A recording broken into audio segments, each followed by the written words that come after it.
welcome back to the podcast, everyone. Today, I'm with a very special guest. I've been talking a lot about AI briefly with guests lately. If you guys remember with AJ Suede, we talked about it quite a bit and how I have so much content out, and a lot of my guests have so much content out that probably they could make a virtual version of me or my guests and their music. And I was on YouTube a few weeks ago and just scrolling. Some people use TikTok. I'm more of a YouTube guy myself when it comes to rabbit holes. And I saw Adele the Funky Homo Sapien AI music video off his song Virus. And if you guys don't know, that is off Dell's album Deltron 3030, which is probably one of the best albums of all time, in my opinion. And that song, when I first heard it, was right when COVID had just hit. And I eventually had Dell on, and I talked to him about that. And so that song has a deep connection with me because of actually being able to talk to the artist about the creation of the song. And then to see an AI-generated music video of it just blew me out of the water. And I am here with the creator of that music video, as well as the Jong-Un Emoji creator. His name is Ben Gillin. Back in 2016, when Kimoji was popular, he made a parody of it called the Kim Jong-Un Emoji. So you might recognize him from that. He's also a web designer, and most recently he's been getting into AI-generated music videos. Welcome, Ben. Hey, thank you so much, NAST. Appreciate you. Thank you so Good much. to be here. Yeah. So I want to start. Let's start with your background. So how did you get into web design? And I'm guessing you went to school for that. And was that Sure. something that was always on your mind growing up, or is that what led you into that? And well, I mean, you can kind of see it behind me, but this computer is from '84, right? Mm, I used to sit in my dad's lap and make things in Mac Paint and draw paint with actual media, you know. So drawing, photography, computers, artwork have just kind of, and music have always just kind of been a part of my life. And then mhm. at some point I learned like graphic design was what I learned that was a career path. And that's where I kind of started my career as a graphic designer. Mm, But I learned like, oh, you can combine art and computers yeah. and you can get paid for it. That's pretty cool. Let's do that. But yeah, like the thing I wanted to be as a kid, I'll just tell you, it's kind of funny. I wanted to be in the NBA because everyone wants to do that, Yeah. but not was not in my future. Not even close, man. But yeah, that's just kind of how those things were all true to me. Basketball's like just a big part of my life, enjoying it, playing it, Yeah. watching it. So I'm better watching it than I am playing it. So artwork and computers worked out. Hell yeah. LeBron James, I don't know if do you know what the Pro-Am is by any chance? Yeah. So the Pro-Am's in Seattle. It might be in other cities as well. But Oh, he showed up. Yeah. yeah, he just showed up to Seattle, and like Seattle was like, at least in the area, I think it was North Seattle. I forget the name of the college, but the Pro-Am is held at this college in Seattle. And like for blocks, there was just lines of people wanting to see him. And I was out of town during that. That was like 2 weeks ago when LeBron played in the Pro-Am in Seattle. But I remember when I'd probably say I was probably 10 or 13, around that time. I was at the Pro-Am, and Kobe Bryant showed up, and I remember like how crazy that was. And then I think maybe that same season, and if you guys don't know what the Pro-Am is, it's like a Seattle basketball league where it's like, imagine like fantasy football or fantasy basketball, but like a real life. So like, imagine this wouldn't happen, but imagine Kobe Bryant and Michael Jordan on the same team. So that's kind of what the Pro-Am is in real life. But like I think that same year, like Blake Griffin was there too, and so I connect with you on basketball. I only That's played awesome. Yeah. basketball like I only played it when I was like in fifth grade for like a season, and we got to the Sure. championships. But I know a little thing or two about basketball. That's fun. Yeah. That's awesome. Yeah. I know that a lot of people waited for LeBron to be there, hmm and then they had to call the game early because it was such a humid, sweaty floor that everyone was Wow. slipping. Um, but yeah, that would have been pretty wild. Also, it's really cool for him to show up and like, since there's not an NBA team there anymore, they can let people kind of get a glimpse at some NBA action that's really unique. 100%. Like we Yeah. have we have hockey for some reason again with Seattle Kraken, but Okay. um, maybe we'll. They literally like redid a. It was called Key Arena, and I think it literally is because KeyBank owned it. There's a KeyBank logo on the top of the arena, so I'm guessing that's why. But it was bought by Jeff Bezos at the beginning of the pandemic, and he, excuse me, and he changed it to Climate Pledge Arena, and now they have concerts there, and our new hockey team. Maybe they'll put in a new Supersonics team. Who knows? And if they bring the Supersonics back, it'd be everyone would be happy about that for Hmm. sure. Yeah. And the culture in Seattle still holds prominent with with basketball. Like Sean Kemp, I think he has like a weed store in Seattle. I think Jamal Crawford might have a restaurant or two in Seattle as well. Like basketball players from the Sonics are still kind of And culturally Crawford impacting. is the pro who organized the pro am that LeBron showed up to. It was like the crossover, I think is what they call it. Mm-hmm. Yeah.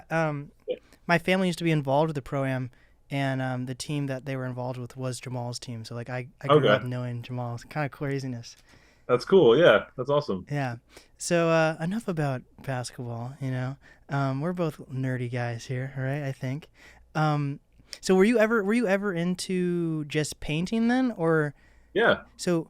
How did you figure out that graphic design like was a crossover between painting and computers, and like when did graphic design even become really a thing? Hmm. A thing for me or a thing for like the world? For you, like how did Okay. you truly discover it? Like I heard a little bit about it, but like Yeah, how old were I'll you take when you that. like went from painting or drawing into doing graphic design? And do you know Sure. the history of when graphic design became a thing? I mean, yeah, you could go back to the Gutenberg printing press for that to be a thing, but Oh, true. It's like posters. Yeah, posters count as graphic design, huh? yeah, I mean, even like block prints and things like carvings, you could argue that that's a early form of it as well. Um, Huh. like icons like drawn on caves. I mean, you know, hieroglyphs and things are like the first kind of version of an emoji, I guess you could say. Dun dun dun. That's a good point, Yeah. huh? But yeah, for myself, graphic design, let's see. I think I first touched Photoshop like it was mid 90s, man, like 95, 96. Mm-hmm. And it was version 5.5 and they had just come out with the like history panel so you could undo things and like before that you just had to accept every edit that you made. Yeah. So Photoshop was kind of the first taste of creating on the computer in a more complex way for myself. Mm-hmm. And um so that was I was in like junior high, elementary school, something like that when I found that. And then in high school I started taking like I think they called them digital art class, or they had it was a more old school name. No one calls it. Maybe it's commercial art because they used to call graphic design commercial art. So I think there was still some remnants of that, even though we were calling it as students other things. The teacher kept calling it commercial art, and we were like, "No, that's not what it is." Right. Um, but yes, that was in high school. I had a couple classes like that, and I was still. I mean, I still do both traditional art, painting, and stuff now. So it's never really like stopped doing it, but Oh. I kind of just acquired graphic design skills in high school that were more strategic. Like they were assignments like make a flyer for a restaurant or like objective things like that for business goals because that's what the design world's really achieving is like visual arts but for achieving a marketing goal of some sort. Right. um, and then from there it was I was taking some school. I was living in Texas at the time, so I'm in Brooklyn. I don't think we talked about that, but I live in Brooklyn Mm. now. But most of my life I was Texas, and so um, let's see, I went to school like for 1 year at like a local school where I was at, and then I transferred to Houston to finish at the Art Institute, Mm. and that's where I went and got like a strategic, like a graphic design degree. It was a fine arts degree, but with a specialization in graphic design. And from there, it's like when I started my career after that was the pure graphic designer. And in my first job, they said, "Hey, here's a website you're in charge of." Yeah. Like, oh crap, what does that mean? Yeah. Like, I don't know. Let me just figure this out. And they sent me to some classes that were more like even like a Flash class. It was still in that era. Hmm. So that led to just me just digging into that and like eventually leaving that job to go to like a web agency and just being a full-time web designer. Dope. That's so crazy to think because I don't. That's funny. I literally when I think of graphic design, I only think of it as like computerized. But I guess Yeah. so. Is there a better? Would you say web designer then? If you're like, what about cover art? Like if you're doing cover art on like, um, online, you're the same as a graphic designer who does it like pen and paper, or is there a different I mean, name? Is it like computer graphic designer or something? I think today that line's blurred more. Like in the past, people were a little bit more resistant of like computer aided art. Right. And now we're seeing like that is expected. Everyone's drawn on an iPad or on their phone or on like with Wacom tablets and things. Mm-hmm. And that's all accepted now as normal. And now people are pushing back in the same way against like AI generated art in the same way. It was just another tool. So like I feel like each era has had like pushback against the incoming tool sets. Mm-hmm. And like even like in Adobe Illustrator at one point there was a feature called Live Trace, and it would take like a regular JPEG image and then it'd make it into vector. So it'd turn it into vector for you without having to do it by hand. You Yeah. could tell it was live trace, just like you can kind of tell things are AI, but it was a new tool that we had. So, but people were mad about it existing because it was going to take designers' jobs, Yeah. and it didn't. It just gave everyone a new feature. Yeah. That's a good point. So were your when you were growing up, was your family like excited for you to be in graphic design, or was that and get an arts degree, or was it kind of a thing where like that's not a real job? Oh, I got pretty lucky with my parents. Like my mom's real creative. My dad's a little bit more like I'll call it like math brain, like just Mm-hmm. very everything has a box and a place. My mom's a little bit more loose and creative with things and makes a lot of art and things herself. Mm-hmm. So like going back to when I was a little kid, it was just like we had a sliding glass door and my mom would just let me paint on it and then it Mm. would dry and she would just chip it off. So um I was lucky to have art classes from elementary school through art college, right? And Yeah. even recently I've been taking like one-on-one oil painting classes with an artist here in Brooklyn. So it's something that it's just kind of been a part of me. I got lucky with having that around as a kid, and then other family members are creative, like uncles are like construction, you know, general contractors. They're like designing houses, Mm-hmm. and there's all sorts of like do-it-yourself creativity. Um, so growing up with that, I remember I think at my parents' house there's still some like ceramic pieces like I made in elementary school and that type of stuff. So it's Mm-hmm. just like I have some of my art portfolio from high school, like still, and um, but yeah, it's been drawing. I had a camera like in early elementary school and shooting film and things like that. Yeah. So anything I can do creatively is just to keep, if I'm putting things out instead of taking like consuming more information, it just makes my brain happier, to be honest. Yeah. So yeah. Would you say you're in tech then? Because I just had a guest on named Sichi, who's literally like um, an engineer and a software engineer, and he makes music as well. Yeah. Versus, are you would that kind of be similar to what you do, or would you say that you're an artist that uses technology to further their art? I mean, I identify as artist before designer, Okay. and because it came first, and also it feeds the design and like the tech side of things. But I do know how to like build a website from scratch with code, and I know how to like I've set up whole apps before and created them from scratch. So, but I don't consider myself a programmer or a developer. That was more to achieve some sort of like artistic goal, but I had to learn programming to do it, right? Right. So, um, yeah, it's kind of I don't know how to fully answer that one myself. It's hard to put myself in one of the boxes. I don't. That also is just I push back against that. I'm like, oh, Yeah.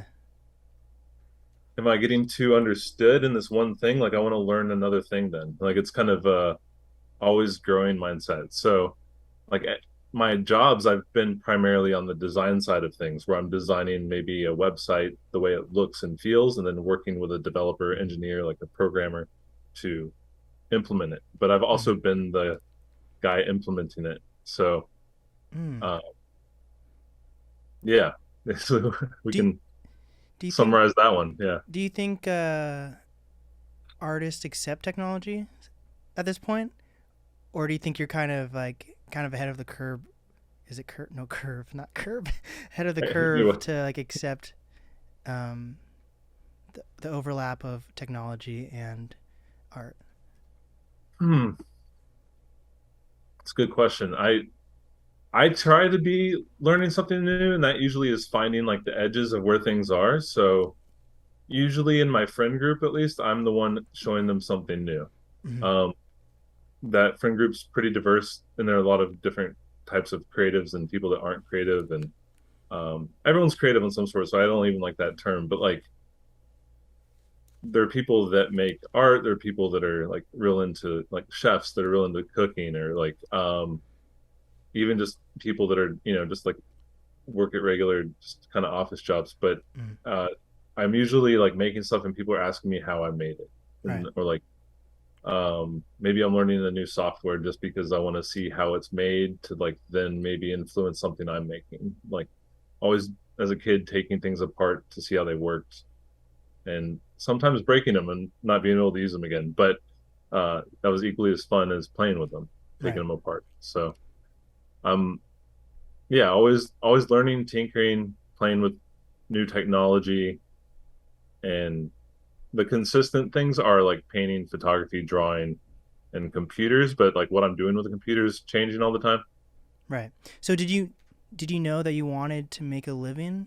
I guess if you went to school for it, you wanted to make a living in art. But when you went to college for art, what was your main goals and like how are you going to make a living through that?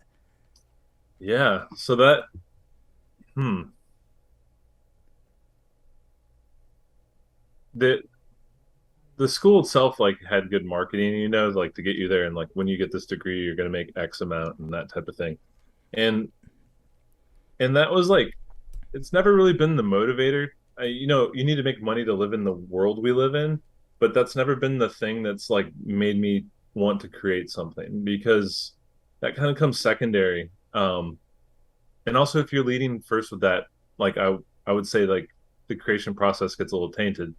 That being said, like you need money to live, right? So it's a motivating factor to like make a living where you're comfortable, and art has played a contributing factor to that. Mm-hmm. I would say like design, the things where I'm making things for a business purpose to do a thing, those pay better. So graphic design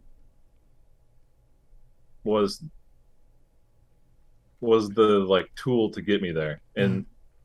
And along the way I've learned things that help me like grow just in that area in terms of graphic design or marketing or web design, or maybe it's app design, whichever thing it is now, or the next project, for instance. Like those are all like stepping stones of growth. And so if I'm learning, then I'm not bored. But if I get bored, then I'm looking for a new thing to do. And that usually comes from kind of maxing out what at least I'm interested in learning about it. Right. So do you think that's what keeps you in like design because tech is always changing? Yeah, I think it is. For me, that's really stimulating. Like Yeah. there's always a new like gadget, a new tool, a new code base. Like the design principles that you can apply to them kind of stay the same. There might be new, like CSS, right? Like it's a language that helps you style the way a design on the website looks, like the colors, spacing, layout. Um, there's always new things being implemented in CSS, right? And there's certain browsers that can handle that, like the newer browsers, of course. Right. Um, but there's always like a new cutting edge like CSS thing. So just in that little nook and cranny of web design, you could geek out all year round learning about something new just in there. Um, and so there's all sorts of little corners to just keep the interest alive, you know? And That's a good um, point. Like, because I bet there's some websites now that are phone compatible that you probably couldn't use on like an iPhone 3 or oh, something. of course, yeah, yeah. Or Damn. like, it's funny. I found this the other day. So, like, it's a I, my iPad video, like the first one. Yeah. It's still functioning. Um, it's not holding a battery, but it needs to be plugged in now. Like it no longer holds a charge. Yeah. But um, like, could we load that up and put MP3s on it, or was it kind of stuck in its place in time? You know. Yeah. By the way, the albums, it's all like 2005. Like it's stuck in that world. Dang. Um, It's an but artifact. yeah, like, um, but to your point, like we might be able to put things there, but we'd probably have to go find that era software to load in there. Yeah. Uh, or like the first iPad or the iPad, iPhone Mm-hmm. didn't even have an app store, right? So Yeah, I have an iPod 5 that I was trying to I wanted to turn it into like a remote for yeah, what was it? It was either like a light or a camera or something that you can download an app that would turn it into a remote, but it was so old. And even an iPod 5 is not even that old. Maybe like that's 2016 or something. right. And it was like it was old enough though that you couldn't even open the app store, and it was touchscreen and it had the camera on the front and the back, and it was very sleek. And I was like, wow, you can't even open an app store on this anymore. It was And wild. some of that's strategic on Apple's part because they'll kind of require developers to make software for the newest versions. Right. And then over time, they like, as developers per app, get to choose which version they're supporting backwards compatibility wise. Mm-hmm. And some things are forced out of their control too. So lifespans have gotten shorter on like the technology and its use, its usability, and like everything rapidly increases in terms of like the newest thing coming out. So I there's been proven tampering with software updates where like if you update to the newest version in iOS, then it will slow down your operating system and things like where they'll Yeah. make you feel like you have an issue, so you upgrade your phone. Yeah, yeah, yeah. I've heard about Yeah, that. But yeah. shouldn't we get to a point in technology where eventually you shouldn't have to continue to upgrade or update if it's that evolved at a certain point, right? I mean, ideally, right? Yeah. I mean, even like, so I'm on a this laptop's not the newest MacBook Air, but it's the one that just not the one just came out, but the one from before, Mm. the M1 chip. And before that, I had like the I think 2016, like the first Touch Bar. Eh, Yeah, Um, yeah. and even like if I open Photoshop at the same time on both computers, it's like a minute and a half, and then like almost instantaneous on this one. Hmm. And so I don't know. I feel like if they were both brand new machines never used, there might be some competition there, but I feel like they do slow down over time just from usage. So, and then the new technology like we're accessing on the device, right? Like the newest websites, the newest apps, and that problem, do they require something that that old machine doesn't have? Mm-hmm. Yeah. Like if you look at Star Wars, if you look at Star Wars, you never like, oh, this is the new blah blah blah. It just seems like they're able to fucking go through wherever, use the Yeah. same weapons, and it seems like it's fine. They're I never would love promoting. that. Yeah. So That- what were you saying? My bad. oh, I would just say I would love that, just to be able to like not have to upgrade a like the closest I've come to that is like a monitor, maybe, like Yeah. in terms of just letting, or this microphone. Like I've had this for like a decade. Like Mm-hmm. it may sound like that, I don't know, sorry everyone, but it works. It works, still works great. Like in like I have a DSLR camera that is still just trucking along 10 years later. It's still shoots beautiful photos, you know. Yeah. um but I don't know, iPhone would be nice to not have to upgrade, but I feel like it's part of built into culture a Yeah. little bit. So So if you're a web designer, do companies give you like technology to use, or do you have to like do you have to already have that stuff in use? Like you, of course, you already have to know how to use like Adobe or websites or whatever. But like, do Yeah. they ever give you like the right equipment, or do you have to already Hmm. have that equipment? Well, it depends. Like so, like currently I'm a full-time employee at a job, and but like I've freelanced in the past, so it depends on like the arrangement with the job. Mm. Um, it could be like a contract gig or a freelance gig where it's like bring your own equipment because you're probably doing it like we're doing like remotely right now, Mm. right? We're doing this interview, so like I occasionally do freelance work where I'll build a website for like a small business or like do album artwork for a musician or like different things like that. And most of the time all that is expensed on my end, but like if it's a website that has custom functionality or needs like a certain software that might have a license, then that's like part of the price of the project for the client because it's not something that I need, they need it. So um they usually paying for my time Mm. and for like an end result, and then there there's additional prices of like licenses and things like that that they might need.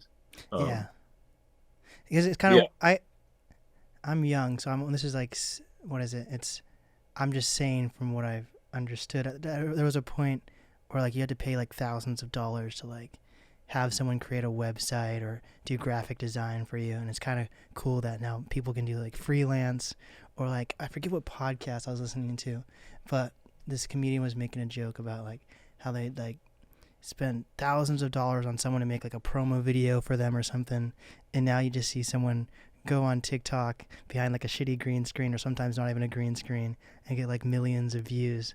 So it's kind of crazy how all this technology has been given to like the public now. Yeah. Yeah, and I think that's great. It's like it's democratization. Like everyone has the tools. Like it's how you use them that matters. And like not everything that's polished. People, I mean, I feel like people want less and less polished Mm. work. Like they want something that's authentic. So it's a if it's polished and authentic, then that'll work. But you can have something like just kind of quality is crappy, but the content's good. Yeah.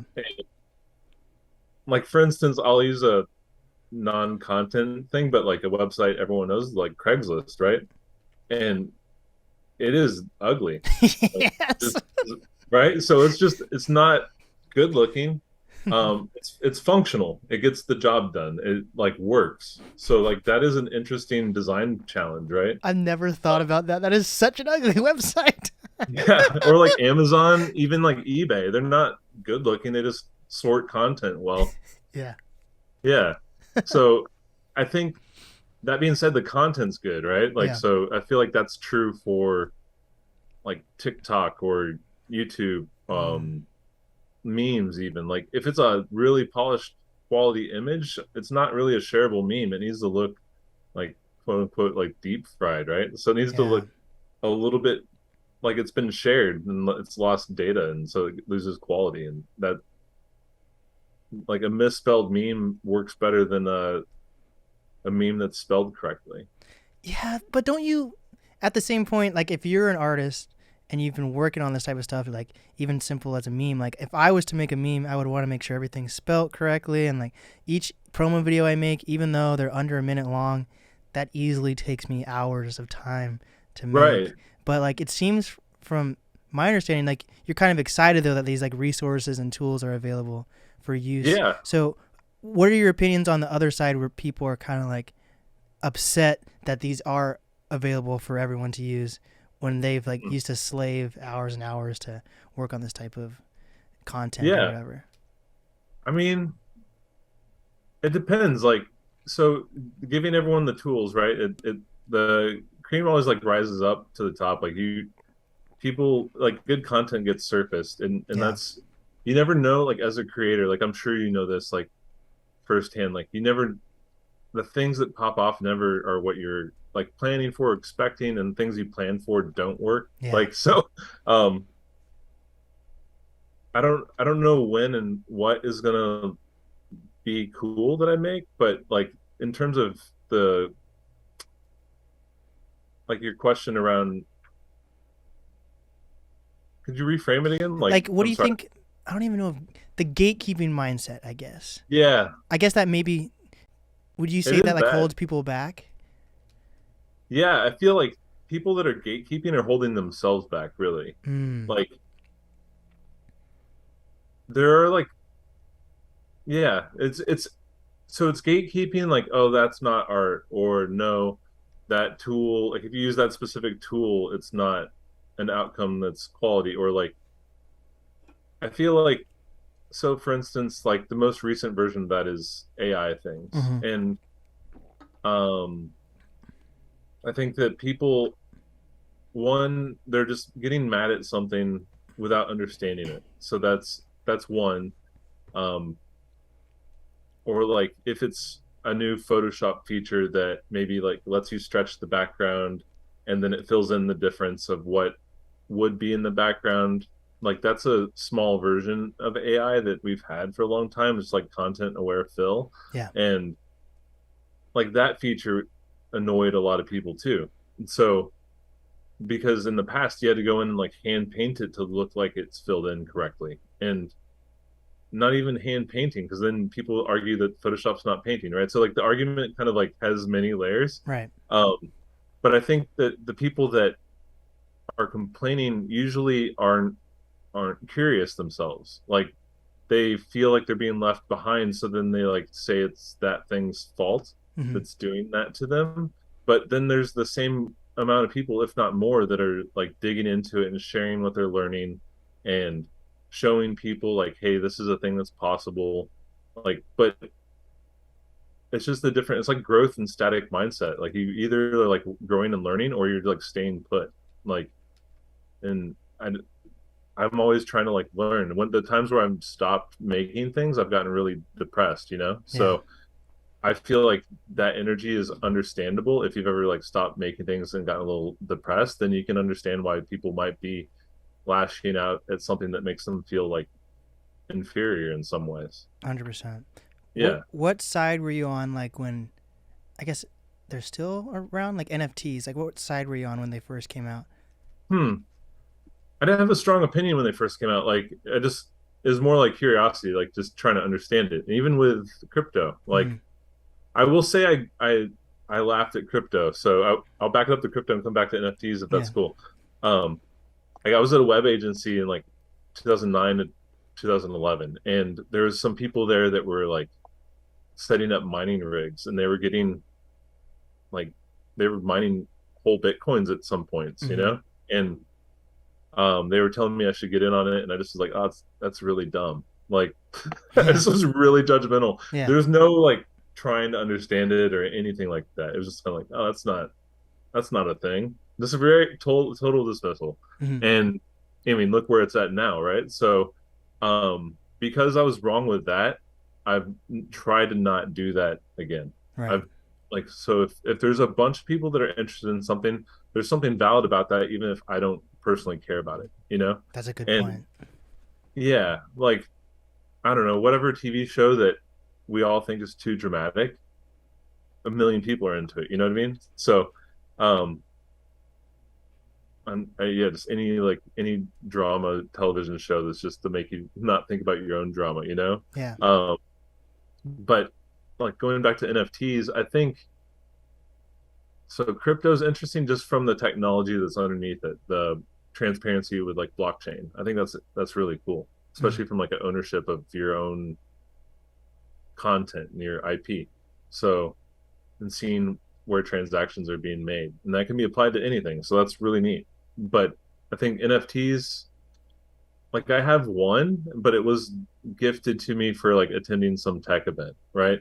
Yeah. Dope. And so like it's just kind of like it feels like a digital sticker to me. Like it's like here's a little like souvenir. Um, it grants me access to like a future event and like some other things. So there's some cool community things that happen with NFT, but the actual tech behind it, being able to like mint something and put it onto the blockchain, I think is really interesting. And I think this version of whatever NFTs are currently, Yeah. like the little collectibles, it feels like, um, isn't going to be the thing that they become. Like I feel like it's the beginning, it's the infancy of an NFT, and it's kind of a mouthful of a name. Also, like there's not a real like we know that that was made by developers and not a marketing team. You Mhm. know, so um, I yeah, I I feel like yeah. So good. no, I was saying I've heard the idea that maybe this might be a little simple, but like NFTs could maybe eventually be like a concert ticket or something. Yeah, You know, like it just helps solidify that that's your ticket or whatever. So I feel like we might still be a little bit of a ways out from that type of stuff, but I see that being a realistic thing that could happen. Or yeah.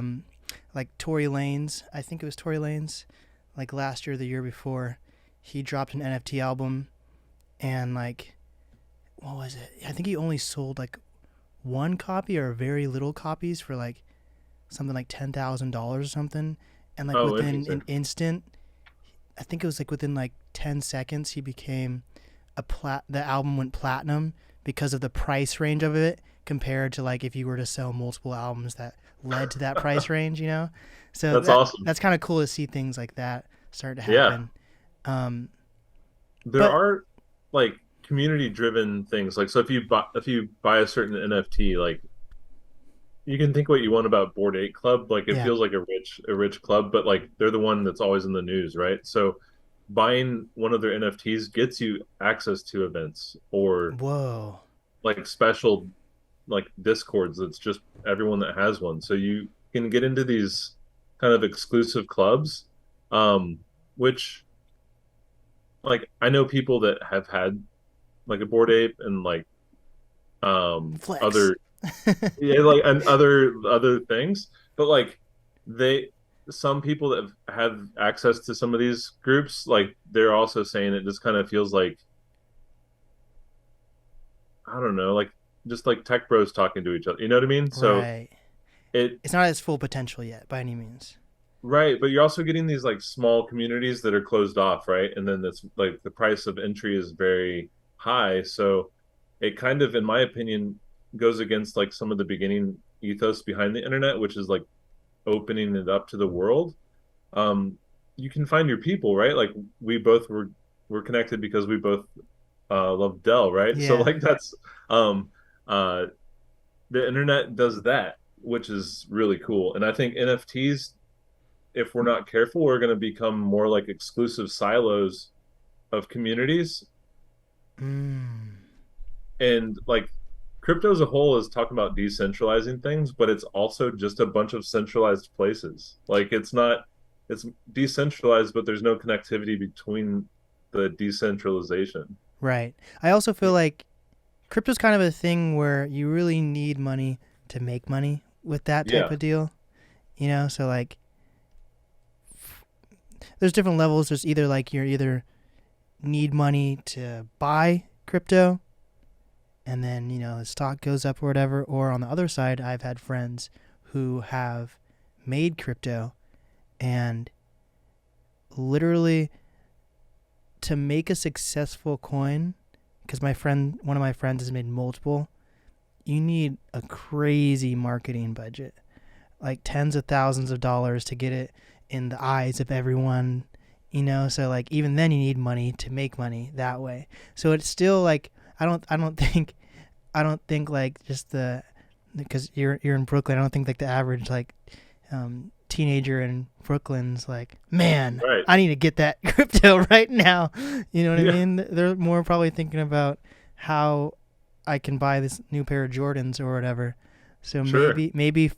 maybe if society finds a way where you need to have crypto to buy that pair of Jordans or something, or I think things we're on the start. way there, to be honest. Like there's a lot of hmm, there's a lot of like tools, like a lot of parts in the like Web3 space. There's like the blockchain, there's cryptocurrency, there's NFTs, but there's also just regular internet things, right? Like there's like Discord's like a chat program, right? Like at its Mm-hmm. core. And but it's just arranged differently than it has been in the past. And there's all like YouTube's gonna be around. Like it's not going anywhere. Um like there's these like email exists, right? So like we just have like new tooling that is emerged and is now gaining momentum, even though a lot of it's been around for like a long time. Hmm. Um, and so I think what's next, kind of like when people came to America, like, and then they're moving west, and then there was like railroads built and there was roads built and that type of thing. Like there was destinations already and then places that people needed to or were trying to get to and wanting to be. Yeah.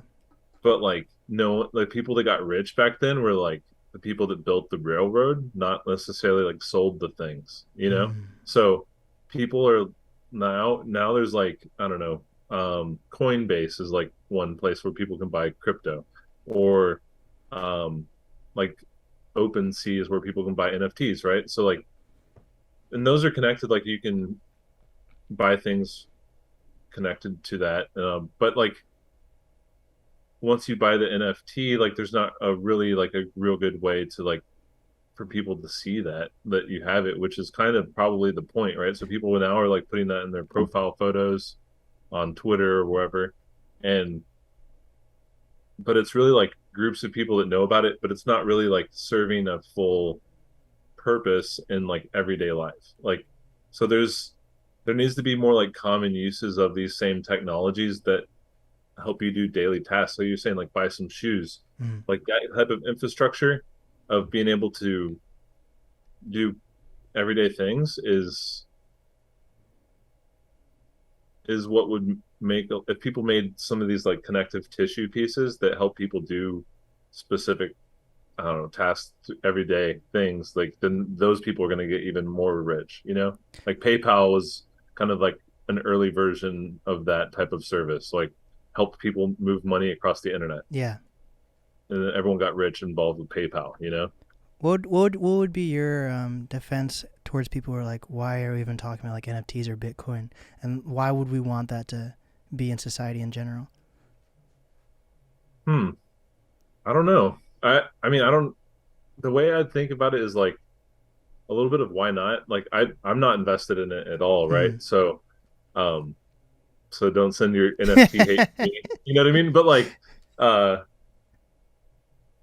like I find it interesting, but I feel like it's as real as any other money.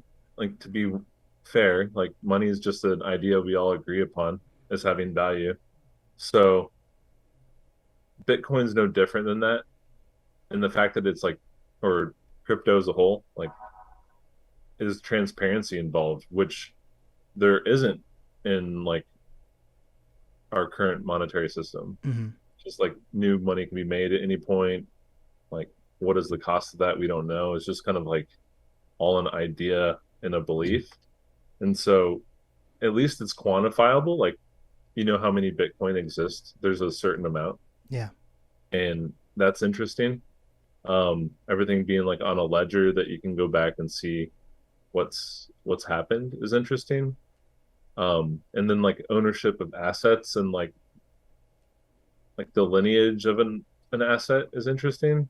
So I think all those components can be used for good or bad. But they like yield like I think a greater good than they do harm. Hmm. Um, just from being around it and like seeing how it's been going. And I have a lot of friends that are deep in this world, so I get into a lot of like conversations with them, and we get into hypotheticals um and none of them are like they're not super excited about like NFTs. They're excited about like future possibility. Hmm. Yeah. Yeah, and I think we're definitely. I'm loosening you and the audience up to eventually talking to AI because I've been obsessed with that stuff lately. But and a lot of the audience that checks out this podcast are artists themselves, usually music artists, but other genres as well. I'm open to whoever. Um, but I really think it's important to have you on, so like a performing artist can like understand the connection between like a graphic designer besides just like cover art, like how you're looking at how technology is pushing your craft forward, and then Yeah. how a performing artist can look how that pushes their craft forward as well, just like the Tory Lanez example, or ticket sales or anything like that. Like, I feel, in my opinion, especially because I live in a tech city, a lot of artists in Seattle are very against like corporate stuff that goes on in Seattle and tech, right? But Seattle is almost one of those cities where artists and tech should be working more hand in hand together. And that's not to say, because there is also a thing where like a lot of artists that solely do art hate when it's like a tech bro doing art, you know? Sure. But like Yeah. artists that want to connect with tech or don't know how to connect with tech should, because NFTs and tickets can go hand to hand. Selling like your album art, and there's like different variations as an NFT or Yeah. whatever, and then connecting with a web designer like you to make something like that possible. Like, this is all like one big community that should Yeah. understand 100%. on the bare minimum of how things connect. Because I'm by no means mastermind at Bitcoin or NFTs whatsoever, Right. Yeah. Exactly. but I've heard enough about it to understand that if I'm in a city where we have, Jeff Bezos and Bill Gates, and we have the SpaceX literally like 20 minutes away from Seattle, we should, as artists, understand how we can connect and not despise each other or think just shoo something away. You know what I mean? Yeah. I think there's some like healthy, you need to have like a healthy pushback against everything. Like Right. that's not just tech, but like you should be skeptical of most things, right? Mhm. Like I think just accepting something at face value never works out that like you should push back a little bit, like lead with openness, but like question everything. Yeah. And so like I'm slow to get into NFTs, but like also and like crypto and all this world, but there's more people that are like not looking into it as well. So like not understanding new tech kind of leaves you to like at a disadvantage in some ways because it's gonna exist without you. Right. Um, that being said, like I have to get off of a machine, like a computer, and like go outside. Like I take my easel outside and paint sometimes, like, and you know what I mean. So like Yeah. I have to go stand barefoot in grass to just kind of like feel non-digital. You know what I mean? Yeah. So, um, yeah, it's weird. Like the the art world, like I'm like you're talking about like fine artists and musicians Mm. and like tech, they're all using it to get like some level of tech right now. Like Yeah. yeah, and Yes. That's a good yeah, point. Like any like DAW or anything you're using. yeah, like every company is a tech company. Like Google, Facebook, we already know like those are tech companies, but like I don't know, like the dentist that you went to recently, like had some sort of digital scheduling thing, I'm sure. You know what I mean? So they're Right. tech enabled at least. Yeah. So it's it's around us, like it's where we're headed. I think being rooted in like physical media, live performance, that's probably one of the more healthy forms of creativity. Being on the computer all the time to create can just make you like your body can be like people just sit at a computer all the time. Mhm. That's unhealthy behavior also. So like having a healthy relationship with technology is important and social media and just like time away from screens to let your eyes rest. Yeah. Yeah. That's what I'm trying to figure out. If you think about it, I'm a fucking podcaster. I fucking just sit and talk all day. I'm trying to figure out how to do a healthy balance of that. Sure. Yeah. But I mean but you're enjoying it, right? So yeah, like I that is definitely am. But like, yeah. I don't know, man. I took 2 weeks off from the podcast. My anniversary was on August 18th, I think, of the 3 year anniversary of the podcast. Nice. And I went on a cabin trip for a week, and then I stayed home for the second week, and just felt like recollecting myself and it's already started. If you think about it, like, because I guess I had an interview on Friday, and now we're on Tuesday, and now I'm already 3 interviews deep again into podcasting. But those 2 weeks, I really took time to think about like when I am podcasting and I'm in the deep of it, like in the thick of it, I guess I'll blink and it'll be like 5 months later, which isn't. I love what I'm doing, but that might not be that healthy. With like thinking about like I'm almost too focused on what I'm doing. So those 2 weeks off was very important to like get grounded again. You know. So yeah, I need to find a healthy technology with. I mean, healthy relationship with technology, because like when I'm not interviewing people, I'm editing. Like I easily spend. I don't even want to know how many hours editing a week I spend, but it's gnarly. I'll tell you that much. But I don't know, because you're a web designer. How do you find your? But you said you go outside and paint. But what are some other ways you possibly decompress from being on Sure. technology? Um, like just try to get outdoors. Like I live, I don't know if you know Brooklyn, but big park in the middle of Brooklyn is Prospect Park, and I'm Okay. not far from there. So I can within about 10 minutes I could be at the park and walk outside as and be out like you do walk for like a couple hours and be in the park, right? Mm. So um yeah, my dog and I have to go on walks multiple times a day. It's good for both of us. But yeah, walking, um, like lifting at the gym, um, like yoga, Yeah. uh, but like even just sitting on the couch and drawing on paper, right? Like that is for me a break. That's meditation for me. Like I can sit there and create and then get ideas out of my head. Like writing and drawing kind of happen on the same page. So it's just getting things out, and then I feel like that's more like you're like defragging your computer, like you're Mm-hmm. just keeping everything even. Um, but yeah, those are some ways, like catching up with friends, going on a hiking trip, like that type of stuff is all recharging for me. And those are Yeah. all like just away from the machine, which the computer always, I mean, it's where I make my money, right? Like building. It's like my actual like title at my job is a product designer because like internally at companies people call like an app a product. Mm. So and that's weird because in my earlier career a website, like you're still a product designer if you're designing a website more than likely at jobs now. Yeah. um and but it's transitioned from like we would talk about commercial artist to like graphic designer.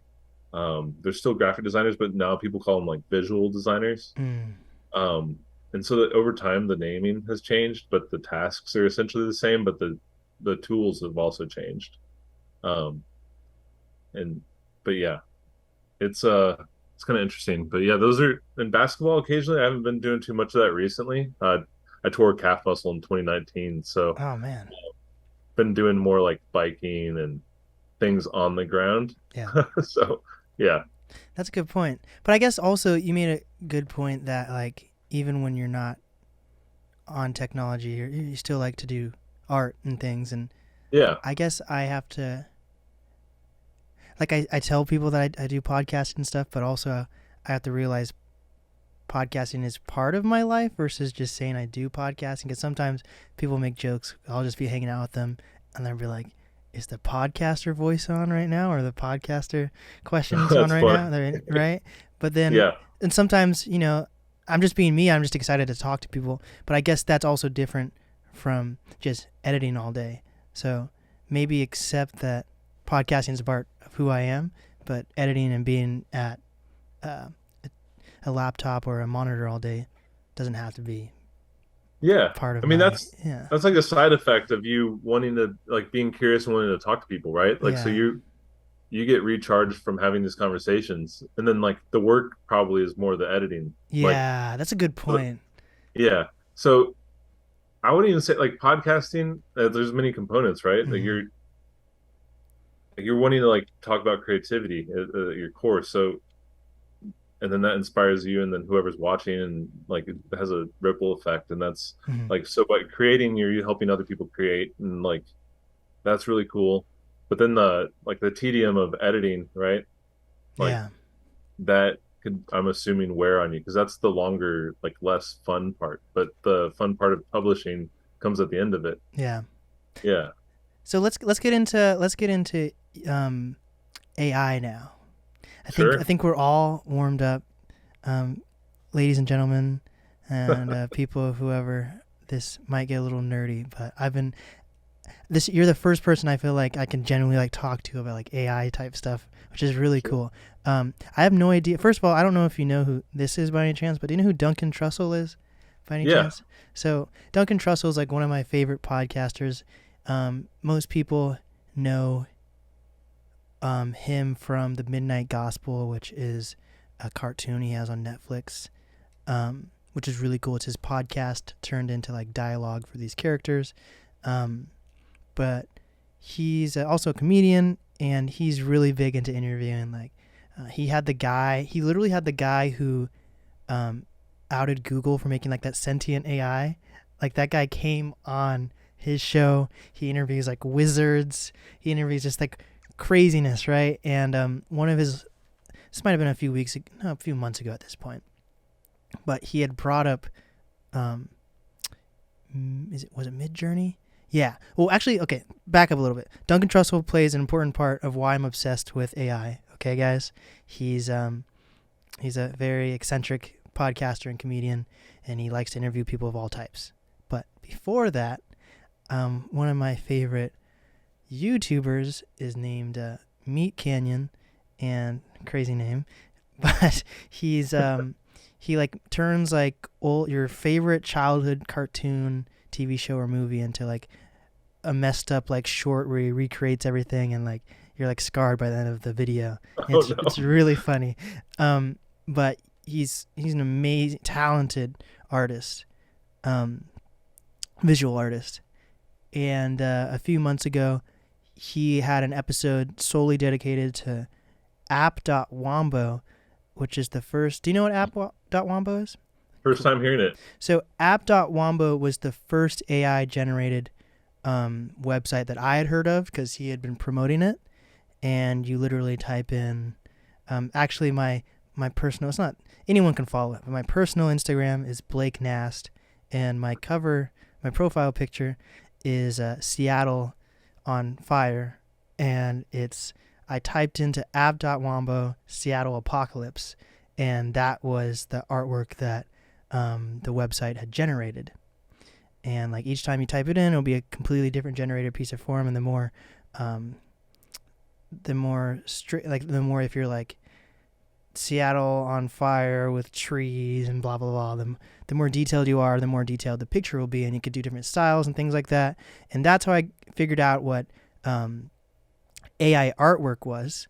And then a few months later after that, Duncan Trussell had been talking about Midjourney and how it gave you like 4 different sections to be like, oh, I kind of like this style, and then you click one style, and then you type in some more stuff or whatever, and it makes it even more cleaner and more cleaner until it's like a masterpiece. Versus app.wombo, it only gives you like one option. If you don't like it, you have to like reset it.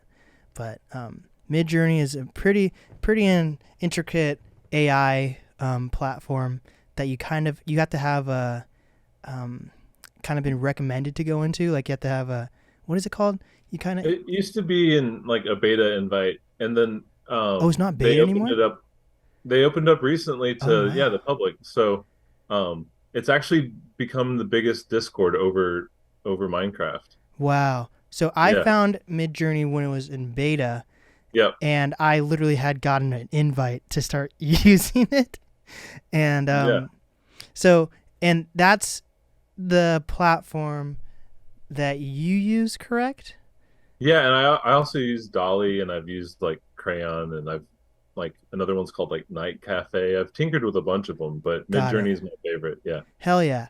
And Ben has been releasing music videos that have been gaining a lot of attention on YouTube. I don't know if you posted on other platforms as Eh, well. Instagram as well, but YouTube's where it's taken off. Got it. Yeah. And that's how I discovered Ben, and I think it really is YouTube watching me, knowing that I've been looking into Midjourney and that I've interviewed Dell, and it came together. And that baby was Ben. But tell me how you figured out about Midjourney, and were you following other AI art before that? Sure. And I don't want to like hijack the question, but if I back it up to 2018 Mm-hmm. is when I first like started tinkering with AI. Oh wow. Um, a friend of mine, Stephen Wilkinson, he created a machine learning algorithm or an AI called Rap God, which is no longer around, but it learned all the lyrics from like Genius and every other like poetry and rap, like creative writing style like that was in song or poetry form, Mm-hmm. and trained up an AI on all these writing styles. Um, and so then in the app itself, it's essentially a rhyme book. So you could write your own raps, but then you could solicit the help of an AI to like write the next line in the style of Kanye or write the next line in the style of like, I don't know, Travis Scott or whoever Mm-hmm. you want it. Like you could select like a rapper's or like a brain from another artist and like rhyme this word and then like choose the new like rhyming word for a word that you selected. So we created this. He created that technology. Then they got accepted into a program called TechStars out in Los Angeles, and they fund startups to like just like, go through a program like a 12-week program where they help you and then try to get funding at the other end. Um, so that was really interesting. I got to go through that program with Steven and a team of people, but I was the lead designer on the team, and Mm-hmm. we made the app and like presented it at demo day, and we're working with different people like in the music industry to like make that happen. Um, so that was like my first. It was like you writing text and then it outputs text, right? So kind of like a smaller version of what we now have. Like you can do a lot of these things with a text to text generation called GPT-3 Mm-hmm. on OpenAI. And there's a lot of different things that you can generate, write a story or like a TV script in the style of a certain, like write a Seinfeld television show with the characters from Rick and Morty. Like you can do Damn. stuff like that now, but back then we were trying to like if you could capture something as creative as rap or poetry and make it a predictable outcome, then you could do something with the same technology more structured, like a blog post or a legal document, Mm-hmm. right? So um, that was kind of like my first taste into like what AI is and like is a little bit of a black box where you're not sure what's happening, but you know all the things it's learned from. So you can kind of make deductions of like, oh, it knows about all of these things. So we can now like understand that if you put this in, it might come out this way. And you can kind of, but you can't fully control that output, which is interesting because then like who owns the output, right? Mm-hmm. That's like a big question. But fast forward to like June. Yeah, in June I got access to Midjourney and like late June. Got it. And then I was just I think that first day I had access, I think I stayed up to like 4 a.m. just making stuff. Mm. Um I already had access to like Crayon. I don't know if you've seen that one. I have It's like not. it's an early version, it's a free version, early version of OpenAI's Dolly. Okay. And Dolly's does more like photorealistic AI generated stuff and a little bit like it's less artistic and it's more representational. Hmm. Um, whereas Midjourney is learned primarily from artwork. It's algorithms based on artists, which is like we could argue the ethics around that, right? Like, but if like yes, and you can choose like an artist. Like some of the videos that I made are like in the style of a specific artist, like Dolly and Escher, two that I picked, and like Basquiat. And Mm-hmm. like those are not to like make something that takes away from them, but it's like inspired by because it's something new. Um, and I feel like it's not too different than if I'm like listening to Deltron on my headset, right, in the headphones, and I'm drawing on my iPad and I make a mashup of things that I'm thinking about. Like I have full control over that outcome, but like putting that idea into Midjourney gets me like an idea of what that might be quicker. Mm. I don't think that outcome is mine. Like me putting in text, getting an image, it doesn't it doesn't feel like it's mine. It feels like it's my idea. It feels like I'm like maybe like contracting someone to do a project. Like Right.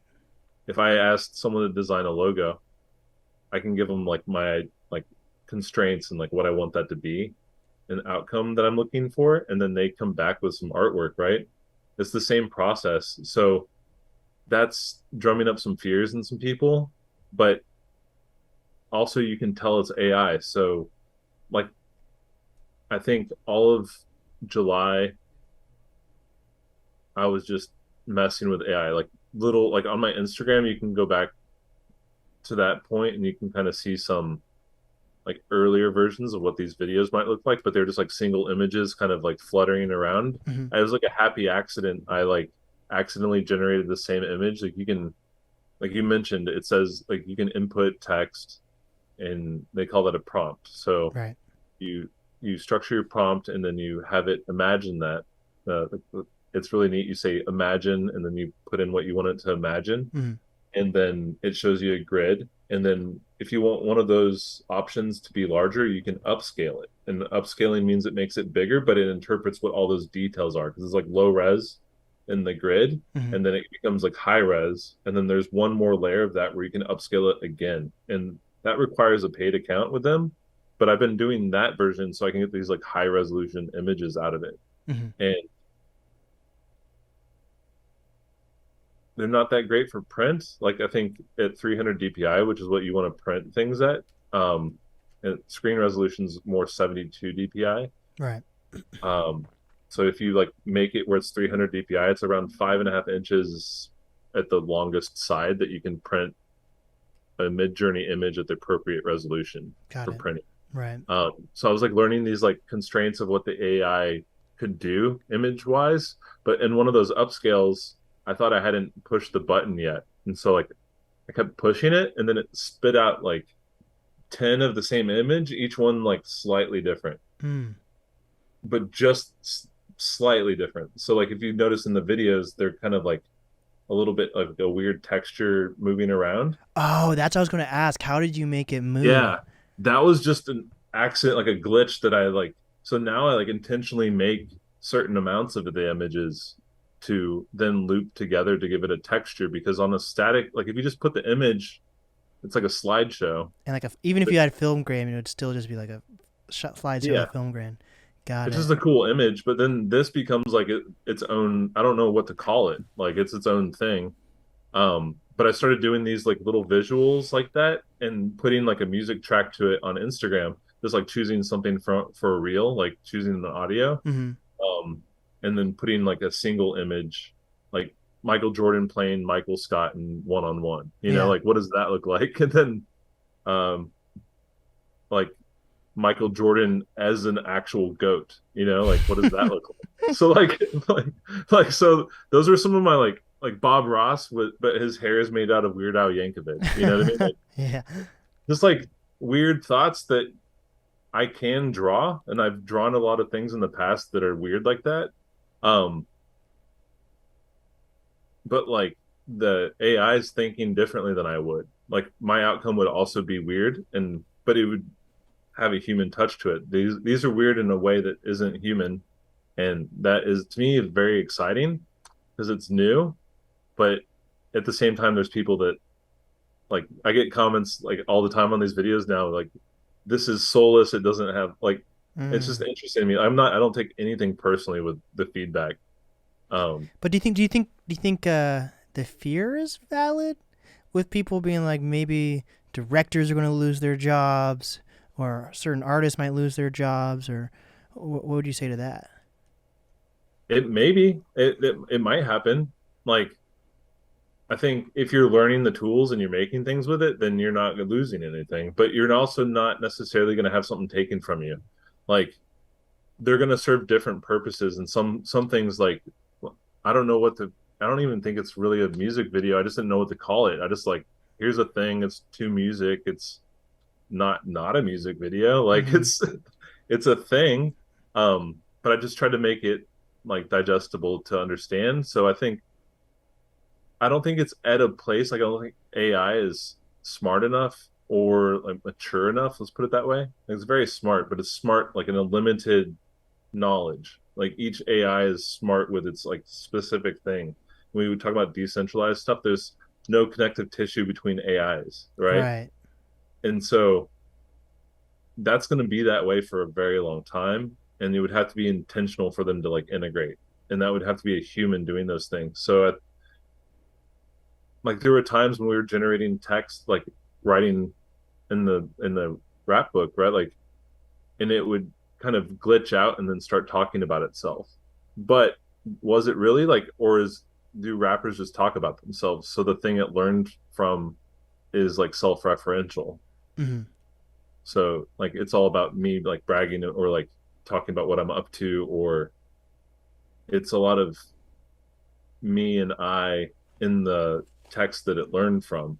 So it's really interesting. And you said you're on Midjourney, right? Yeah.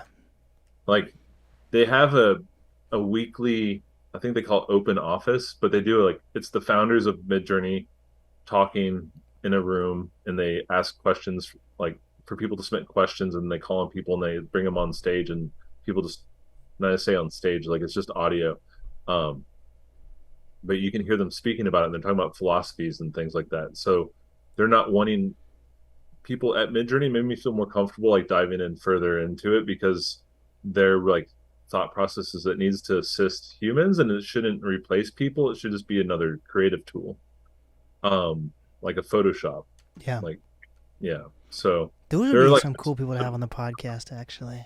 what's that? Those would be some cool people to have on the podcast. Yeah, they would, and they have. I mean, they're connected with a lot of really interesting people in the AI world themselves. Yeah. I don't know them personally, but yeah, that'd be a really interesting conversation. But you can sit in on them or like ask questions. And I haven't been one of the people that's been chosen for a question, but Mm-hmm. just having it on while I'm working and absorbing the conversation is really interesting every time. And Dang. like they were talking about the ethics of like they don't allow for gore, they don't allow for nudity, they don't allow for certain words to be even like input, and the same is true with other places. Mm-hmm. People find workarounds like blood, for instance. You can just say Ketchup. like red liquid, right? Yeah. So you can describe things visually in different ways. And yeah, I just think like it's not mature enough to go back to your question, like about directors and things.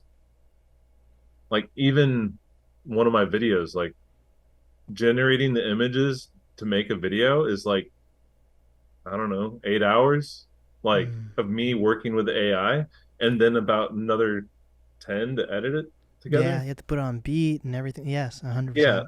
So like none of it's really automated. Like the images kind of are, but I have to spend a lot of time getting them to the point where like there's a consistency between them, and like then I have to go through the process of upscaling them Mm-hmm. to get to the high resolution and then making many of those, and then there's like a limited queue of 12 at a time that you can have in a queue to be worked on, and it works on 3 at a time. Mm. So there's not like a fast way of making one. And even though it is faster, like if I were to hand draw every frame of a video, that would be like a, I don't know, year long, multi-year long project. Right. So you don't Um, you don't think like AI is taking over in the next 10 years? I don't think so. Yeah, I don't. I mean, that'd be really surprising. Like, it's definitely not going to be Mid-Journey. Yeah. Um, Mid-Journey's kind of like Bob Ross energy. This is like just happy to be around making stuff. Yeah. Um, the community is like really positive, and like everyone's sharing like how they make things and what they're up to. So I've been trying to keep some of that energy in YouTube, of like a positive vibe. But I don't think it's taken anyone's like existing job. I think like I have photographer friends, like a lot of their craft is making high-end photography, and one of them, his name is Michael Pop. Uh, he's out here in Brooklyn as well. He does like really high-end like still photography, like for like products and like jewelry and sculptures and artwork and things like. So he works with artists and creators to document their things, but he Hmm. also does like just beautiful commercial photography. And he's doing like an interesting project right now where he says on his Instagram, and I'm like kind of, I don't know if I'm giving it away, but he's like, I got my film back because he develops actual film photography. Hmm. I got my film back from the lab, and here's a rundown of everything. And like, but they're all AI generated. And so Mm. like some people just accept it. But then if you see like a face, you're like, something's weird about that, like the uncanny valley Yeah. thing. But he's recreating his own photography is what he's doing. So he's putting in prompts into Dolly Oh and yeah, you getting can that do that. right to the point where he's recreating a photo he already took without it knowing about the photo. Oh. Yeah. So that's his challenge. Like it's like a parallel digital universe, but he's crafted like to replicate. He's already shot a real photo of this thing, like I don't know, a gemstone or something. Then over here, he's made the AI version. So he's publishing AI versions of his real work, and like Holy shit. that is like a nuance that I think is really interesting. Like, can artists be mad at him? Is he stealing his own job? Yeah. Like, you know? Damn, that's great because you should check out. It's pretty simple, honestly. I don't know if you might just want to look at it for a second. App.wombo, but like you can upload an image and then it'll recreate it as AI. So that's what I was Yeah. thinking you were saying at first. But like that's crazy to like just wow. So, like for instance, I did something similar. My friend has an NFT. They're called moonbirds. Okay. I don't know if you've heard of them, but they're like owls. Like I don't know, why Mm-hmm. not? Right. So he has an owl, he has a moonbird, and it has a specific design, right? Because that's why he chose it. And um, we were chatting. He was like, "Do you think you could try to figure out how? Like, could you try to generate my bird?" And Mm. like, I got it like 95, 96%. Like it was like almost the bird. Like it was. He took it and he like flipped it, but like you could even be specific. You could say like a three-fourths angle, right, of the face, and like you can be descriptive of like how you're posing the characters and things. So if you are good at making artwork and describing artwork and being able to describe visually what you're seeing or what you're mentally seeing and wanting to see in an artwork, like you can be better than other people using AI too. Yeah, and that comes from the creative mindset then. Yeah, or just like your understanding of art history or Ooh, true. like different drawing techniques like cross hatching or shading or like the Aesop video I made like I told it to be MC Escher but drawn with a graphite pencil, right? Yeah, that was so funny. I had my friend had just literally like 2 hours before you released that.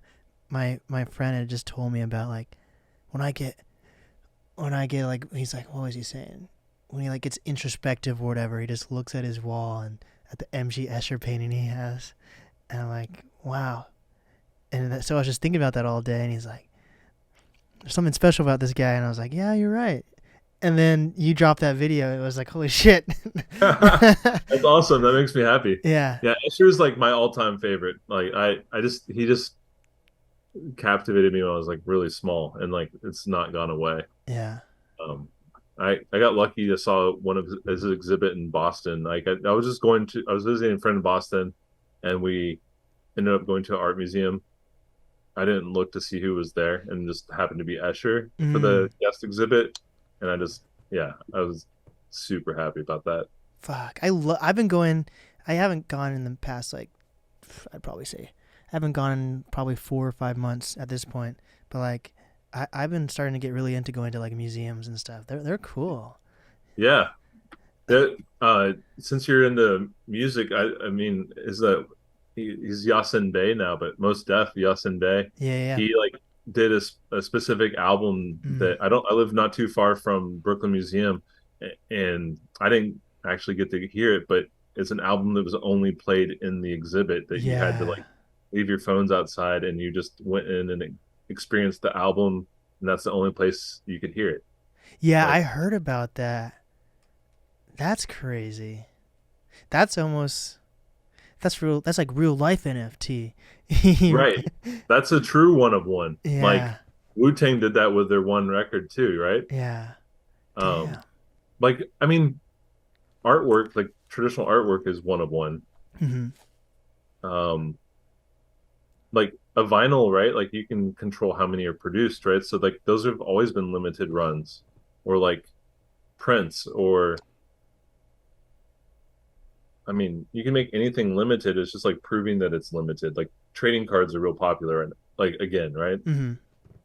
And some of those are rare. Like some of them are one on one. And but they you could make more of them, right? But then they're not the thing because we all agreed upon it being the thing. It's similar to money. Yeah. Yeah. 100%. Um, Yeah. I wanted to talk to you briefly about this, but then also dive into the other one. What are your opinions on like the AI generated like rap videos of like JFK rapping Tupac, and then also were you following the AI generated rapper that got kicked off that record label recently?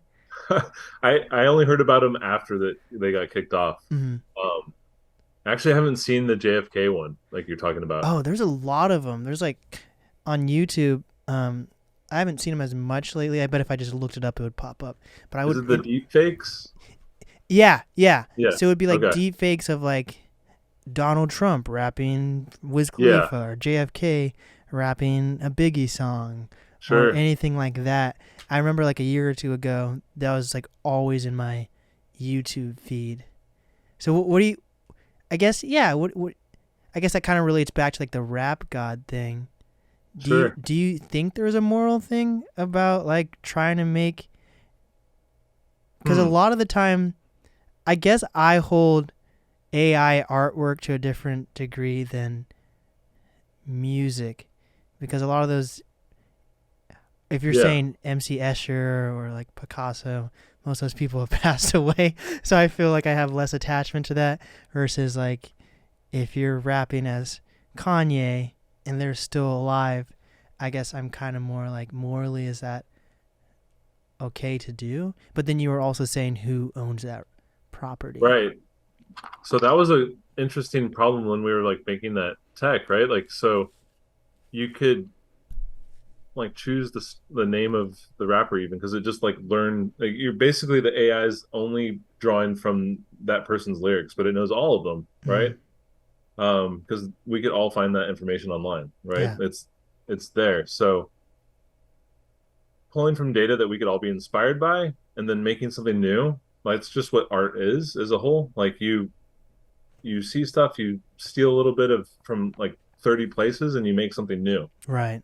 And that's every I mean that's every album also like hip hop albums like samples of everything. So Mm-hmm. um and you got all these like mashups like on SoundCloud and everything. Like they're just like little bits of not your music, Mm-hmm. right? So um the interesting part was like in order to say like okay, this software, this app, this AI writing tool can output something in that tone of that person, like the nuance of like Kanye or whoever, Mm-hmm. um, then you need their permission to say that, right? Right. It's where that like if we didn't go like if we weren't trying to be like official, like if we just released it, kind of like I did the YouTube video, just kind of for fun, and then that's less of a problem, like because it's just like a fun project that's out there.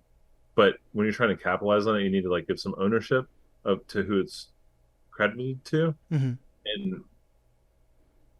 And we were running like because we were having meetings with like publishers and people that own the rights to like some of these artists, and like they're not they were not comfortable with that at all, like Right. at all. But the outcome was like everything that was output, we were checking against plagiarism. Like it wasn't something that they previously said. Mm-hmm. So we weren't sure either. Like we were just saying, like, here's a thing that does this thing. Like so, and we wanted it to be equitable. So like there was like a back end where you could replay like from a blank text to like what you'd fully written, and it'd be like, okay, NAST wrote 30%, Ben wrote 40%, AI wrote 30%. Oh shit! Wow.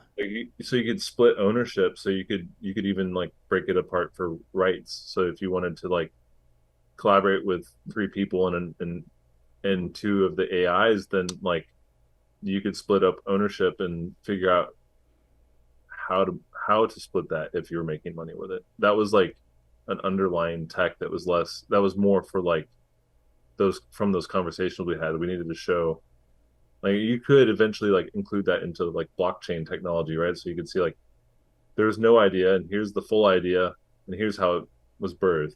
Mm-hmm. Yeah. That makes sense. 'Cause, yeah, writing credits and all that are important as well. Because if you look at like a lot of Kanye's music, he's almost like a director as well. Like a lot Yeah. of his songs has so many collaborations on it as well.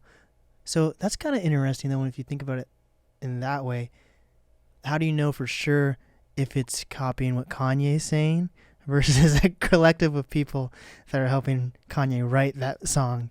You know? Sure. Or like Andy Warhol is controversial in the same way because he had like a factory of people just making art and he just was telling them what to make. Right. Wait. Who's that? Ah, my friend was telling me. My friend despises. What's that guy's name? Like the infinite ball guy, or like he makes the huge like the metal bunny. You know? Oh, What's his name? it's I watched a documentary about it that was just I like know you're shitting talking on him about, the but he's entire. like an art world like golden child, but like people Fuck, what is his name? There's a whole documentary I watched. They just like shitting. Like they had him in the documentary, so it wasn't like a hit piece or by any means. But they had all these other artists, and they obviously had like a little bit of an edge where they were like talking shit about him on the documentary. Um, I'm googling it while we're talking. yeah, what is it like? He had the bunny rabbits. He has the infinite ball of something. But that guy, he makes these huge sculptures. For the audience, he makes these huge sculptures, but he has like a whole almost like factory of people working on it, or like he'll have these huge paintings, and then like if you look at the people that are actually, he'll make the design, but then he'll have like people painting it, and it'll be like very logistical. Like one person's painting top left right corner with this palette, and the other side, in the middle, someone's doing this, and the other side this, and the controversy is like, is it actually his artwork or is it everyone else's artwork, and they're not getting credit for it really? Right. I mean, and then you'd argue like they're employees, right? So like there's from his perspective, he's paying them, right? Yeah. Um, yeah, it's like it feels a little weird. Like as in like I don't even feel full ownership of like these videos I made. Like I feel like I directed them Mm-hmm. and they were my idea, but like something else made the images. It's not I didn't make the images. Have artists reached out to you yet about it, like about working with you? Yeah, actually a good amount actually. That's super cool. Um yeah, I don't think I can talk about it yet, but there is a thing in the works that is I'm really excited with hip hop. Dude, Uh, hell yeah. yeah. Um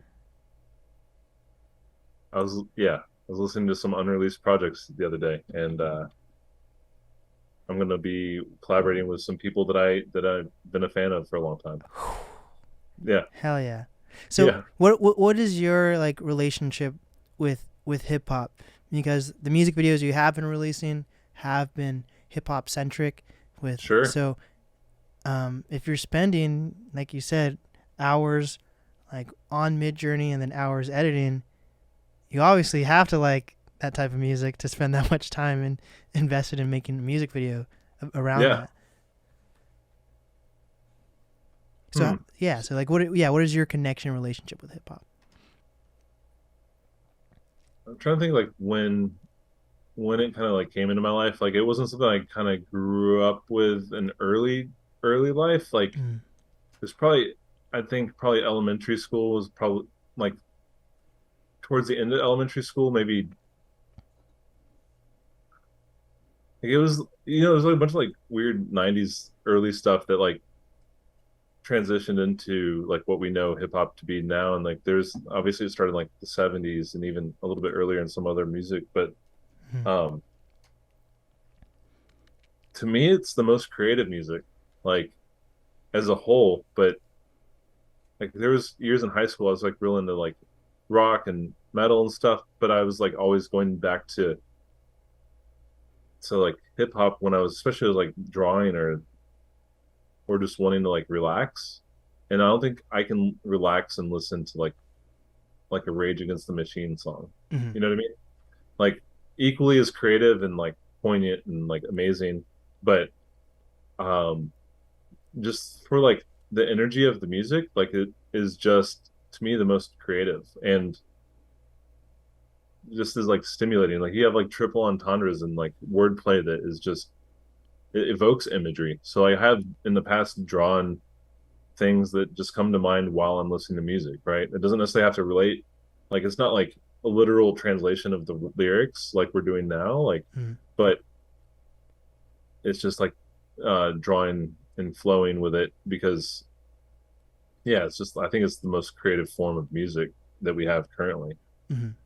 Yeah. And what's it like living in Brooklyn, New York? Because so many artists have come out of there. You know, like Yeah. is it? I went to New York recently for I was on tour with a comedian, but I was in like Manhattan. Um, but what is it? What is it like being in Brooklyn? Can you see the culture that hip hop has like impacted on the city at all? I would say so. Like I'm not super plugged into the like the hip hop scene here. Like Mm-hmm. I've gone to a bunch of shows and things, but um like you see it like well, one, if you're just listening to hip hop and you're walking around Brooklyn, you're experiencing the places that a lot of music was talked like made and talked about, right? So Mm. like it was made here. A lot of the things that are like of the like Cool Keith lives here, right? Like Yeah. I made one of his videos with Dr. Octagon, and I went to a small show that he was just like hanging out with like 100 people having a concert. So that's really neat. Like I feel like there's like I walked into it was a Union Square. I was going to get on the train and come back to Brooklyn, and there was just like a freestyle cipher happening, right? So I hung out for like an hour just watching that happen. Mm-hmm. I'm not musically gifted myself. Like I've done karaoke before, but no one wants that. Um, but like so like from a fan perspective, it's just it's like artwork that I don't know how to make, Right. and so I just enjoy it from like that perspective. And so any sort of collaboration with it, I feel like fuels my creativity. Um, Other music like can be nice at times, like other genres. Mm-hmm. Um, like I saw Rage perform recently at Madison Square Garden and Run the Jewels opened Oh for them. shit, that's super dope. Yeah, but like what a combo, right? Like Yeah, um I can see it though. Honestly. yeah, no, it works great. But it's also interesting that Run the Jewels is opening for someone, right? Yeah. Yeah. Like that's how big Rage is. And they have like a rock, but they kind of have a hip hop cadence, right? Mm-hmm.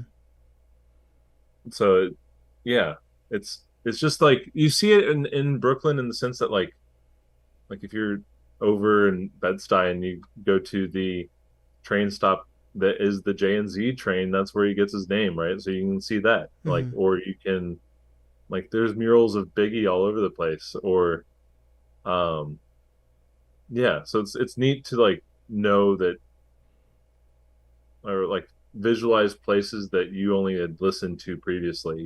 You can go experience them. And like I've spent time in LA and the true's out there too. It's Mm-hmm. true out there as well. So um it's different than when it was written about, and it's like the world's changed so drastically since then. And Yeah. so like I understand like that dynamic of me walking around pinpointing hip hop places, but like um yeah, it's just a it's very creative, and I appreciate that about the genre.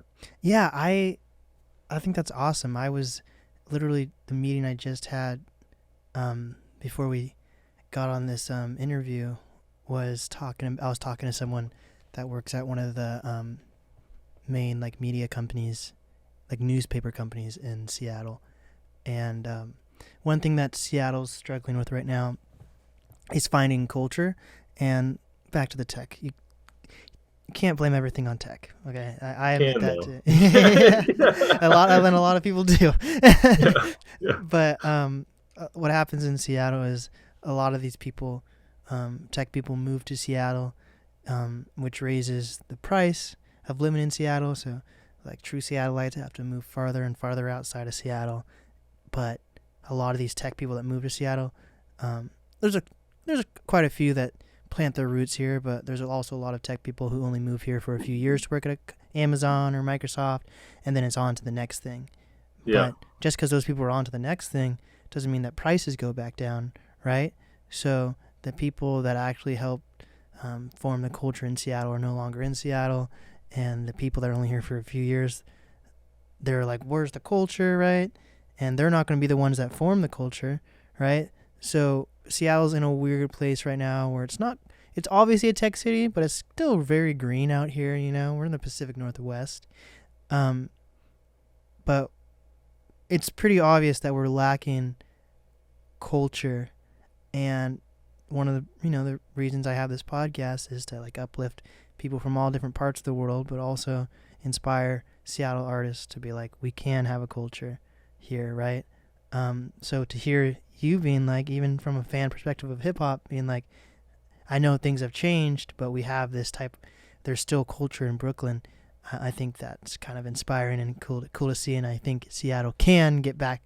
I don't know if we've ever were at that place. We can get to a place like that though. Yeah, and I feel like Brooklyn is also like it also that depends on who you ask, right? Like I've lived here 3 years, so I might be part of the problem, right? Mm-hmm. So like um I've seen like I live in like a neighborhood that's not like it's not a trendy touristy neighborhood, right? Mm-hmm. And and because of that, like there's a little bit of everyone here. And to me that's more comfortable than like if I'm living in a place where everyone looks like me, right? Right. Like I kind of grew up with that until I moved away to Houston to like be in school there. And like that's where I felt more like if I'm in a more of a small town Texas place, like that's a little bit weirder for me and less comfortable than a place that has everyone from everywhere. Mm-hmm. Um, and you just like learn so much more every day. But like to your point, like about culture and then like people coming in and then not learning about the culture, because Mm-hmm. to me that's really interesting. Like where you live, there's a history there, and that's really gives it more of a flavor, right? Like you like it's unique. Yeah. Like so you can go to Seattle and like learn what makes Seattle Seattle and then like acclimate to that versus like impose your will on Seattle and Yeah. like and I don't know if any of that's necessarily intentional, but people are doing that, and like in Texas that's true, Brooklyn that's true. Um there are people like because of jobs being like remote, right? Like a tech job you can work a lot of times wherever you want. Mm-hmm. Not all the time, but people do that. And so like I know that I was even reading an article about that happening like in Mexico City right now.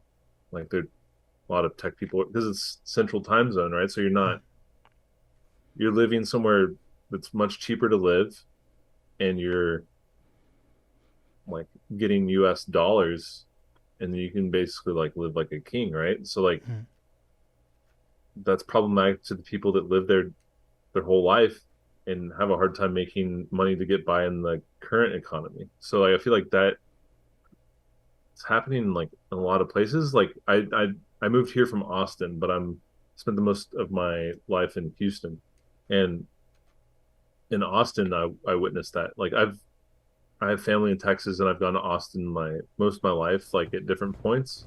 Yeah. But I didn't live there till like 2016, and it was it was like I moved to a new place to me. Like it, I hadn't been there in multiple years, and then like I moved there, and like in downtown Austin, there are manhole covers that are like full on metal manhole covers, but it says Google instead of like the utility company or like Amazon or whatever. And Yeah. it's because it's all their wiring and infrastructure below the ground there. There's like signs that say like autonomous vehicles in the area, like That's so. craziness. But then like the same problem that you're describing, like people getting pushed out, and so then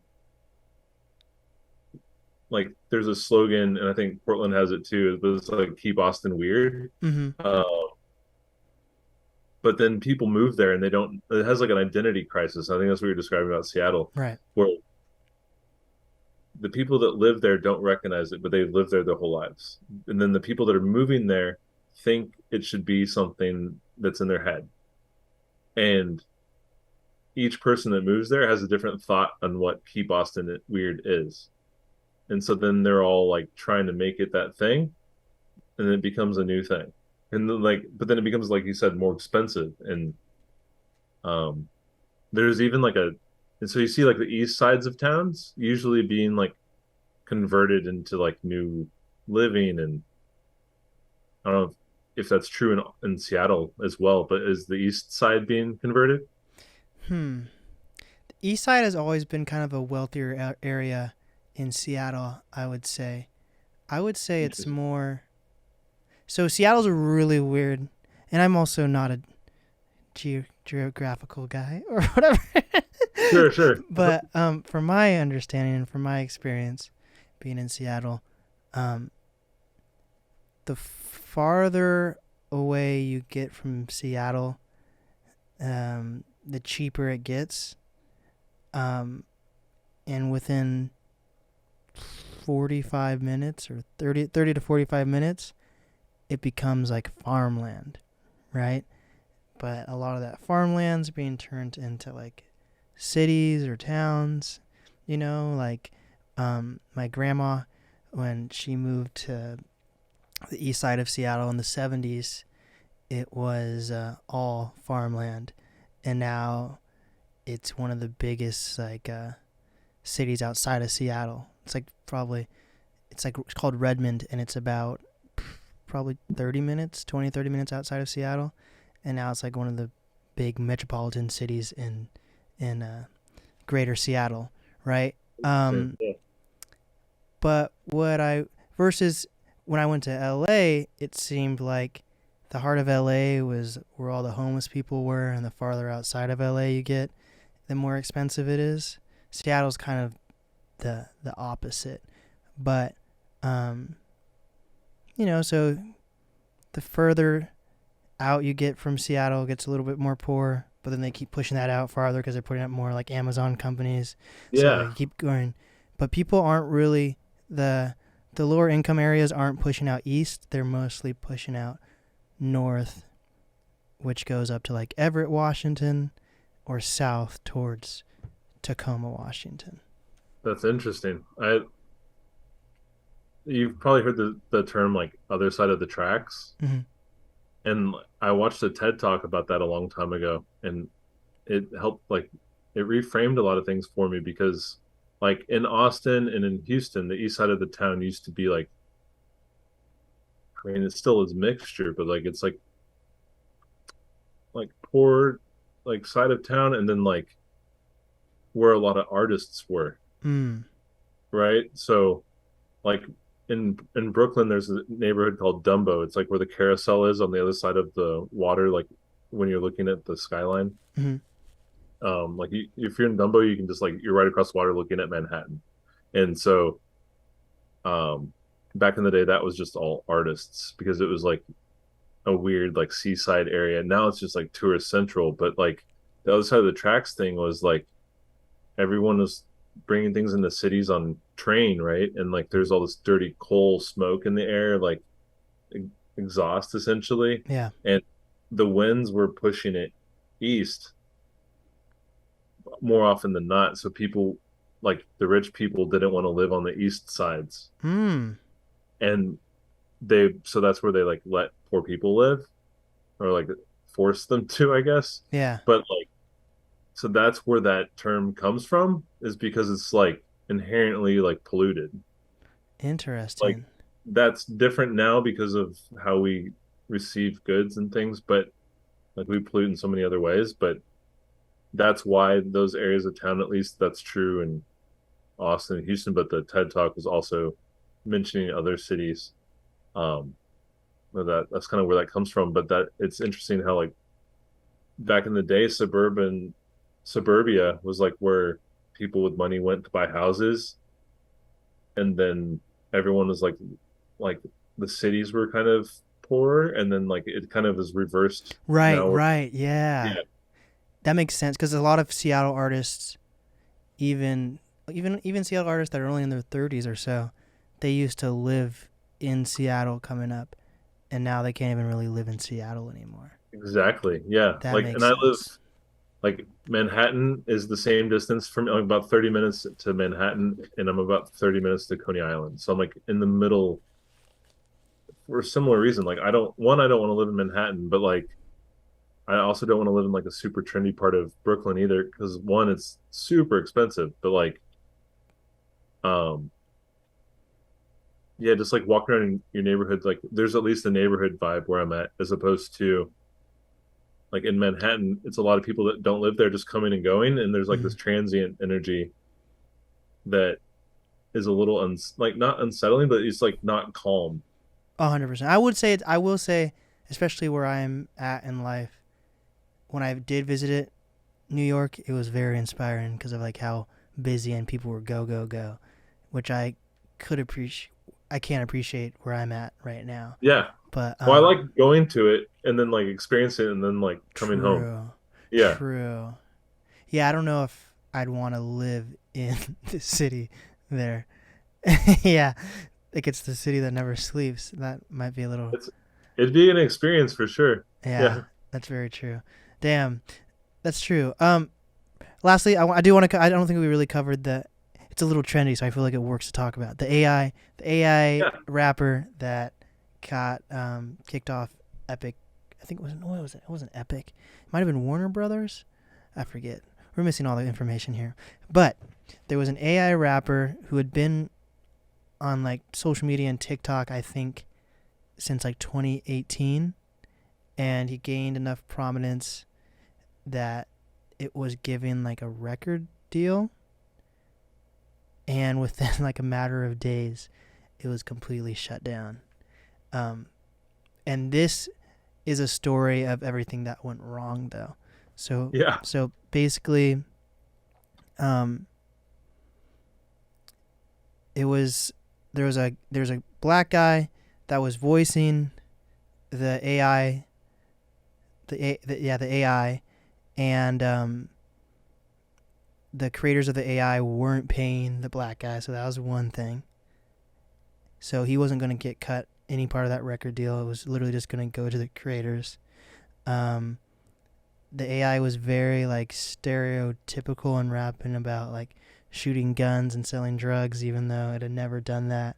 So I forget, but there was like this black movement that came forward and like wrote this whole like cease and desist type deal where it was like you're profiting off of people's lives, and it's literally just an AI bot that's never dealt with anything like that. So there was Yeah. stereotypes, and there was also the fact that they weren't really paying the guy who was voicing the AI in the first place.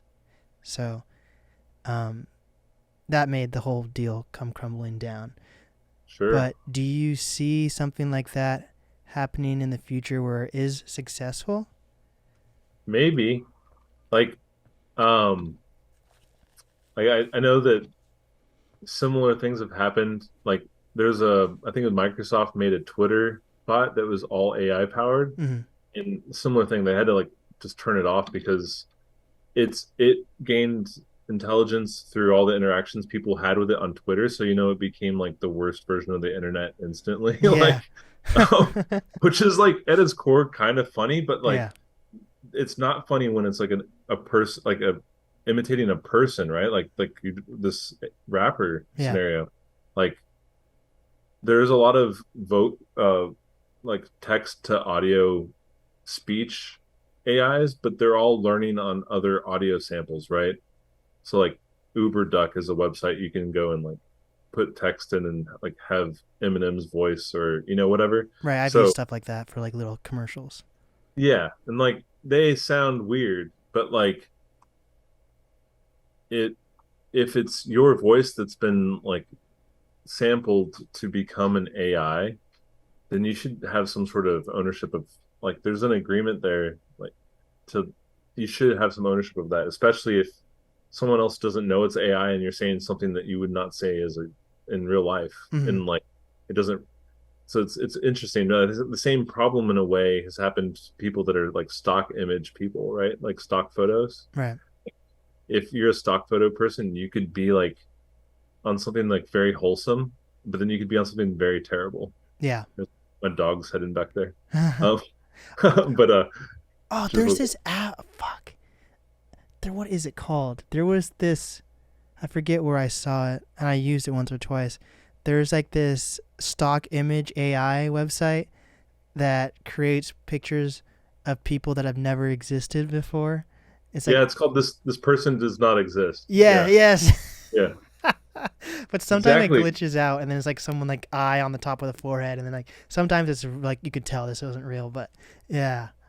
Well, like the kind of going back to when I was in the like working on the other AI, Mm. that that was some of our like moral dilemma of like the ownership of it, right? And even like with some of these videos I'm making, right? Like I'm showing what AI can do, but like I don't own the song, so it's like um I don't, it feels a little bit weird, but um there there are record labels that are they like the idea of an AI entity that is making entertainment.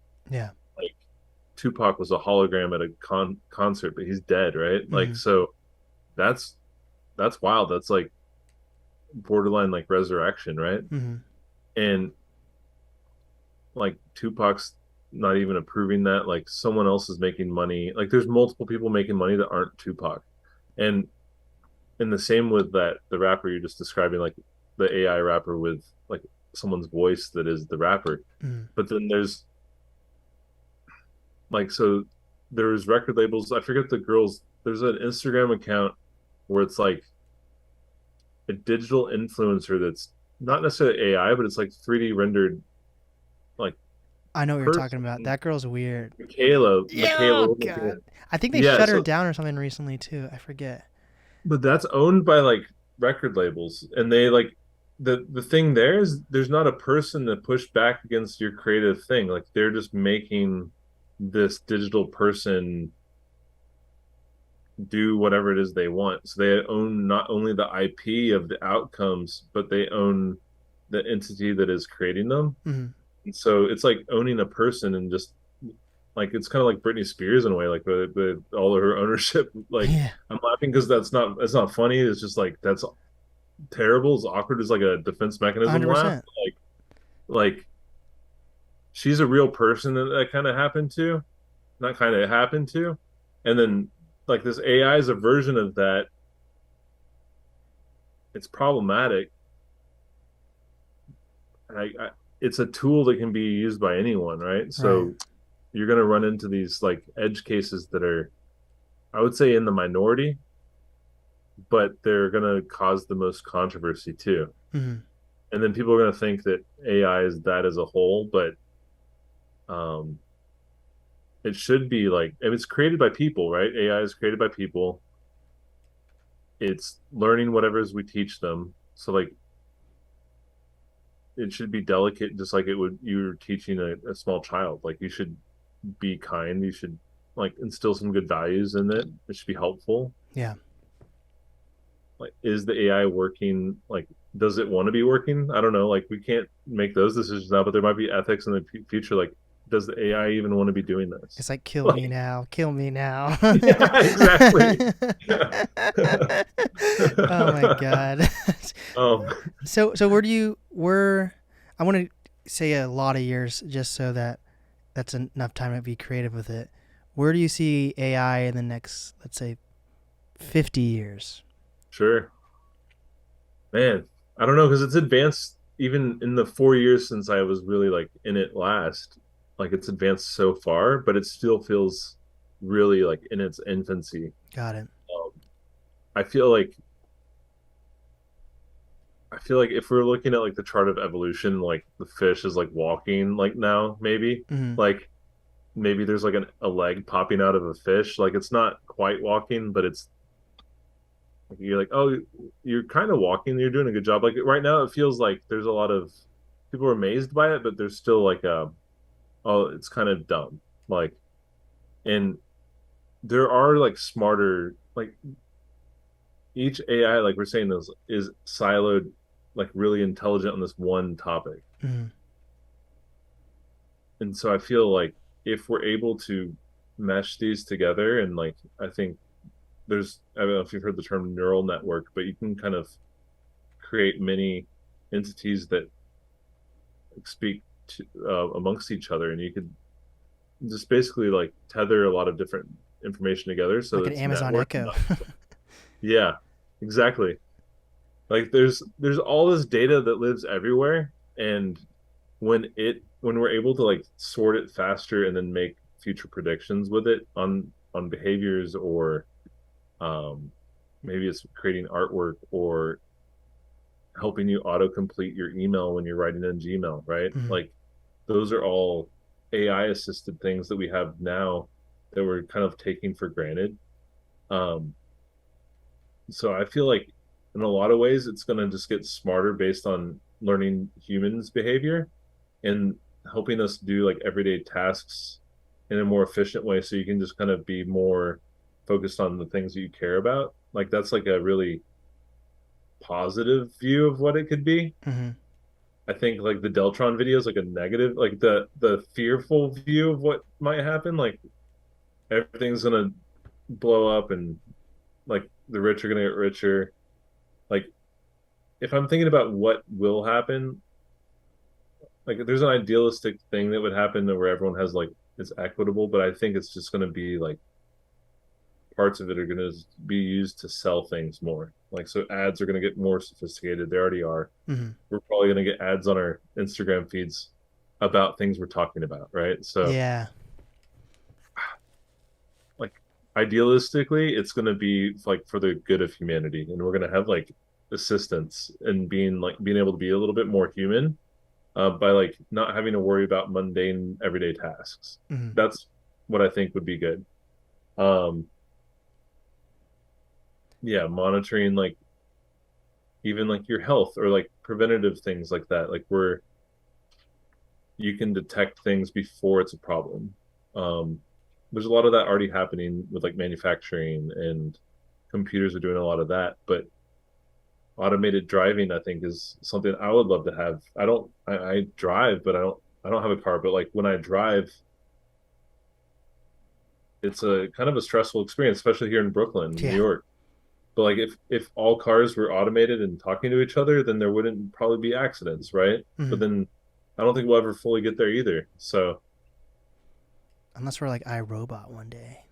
I might have yeah, to rewatch exactly. that movie. iRobot. It's a good But one. then you like surrender your freedom of being able to drive wherever you want at whatever speed you want for just getting in a car that could turn off and take you home because or return itself to the dealership because you haven't paid your car note or like so Damn, that's a good point.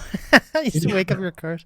But yeah, then if you think about it, that's taken away from like Dog the Bounty Hunter and those type of guys that collect those like the yeah, the unpaid cars. Wow.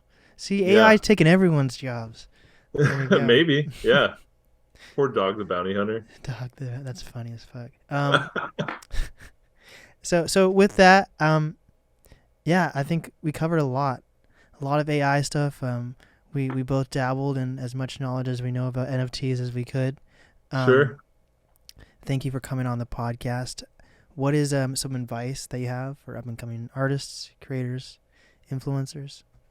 And just stay curious. I think being curious, understanding, like try to understand the world around you, what like double down on things that make you happy and bring you joy.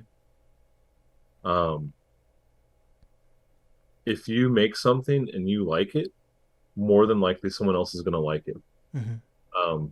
But don't make it for that reason. Make it because it makes you happy, and be as curious as possible to try to learn from different people, different places, different experiences, and like pull inspiration from all those things. And then you can make something that only your brain could do because it's your unique experience.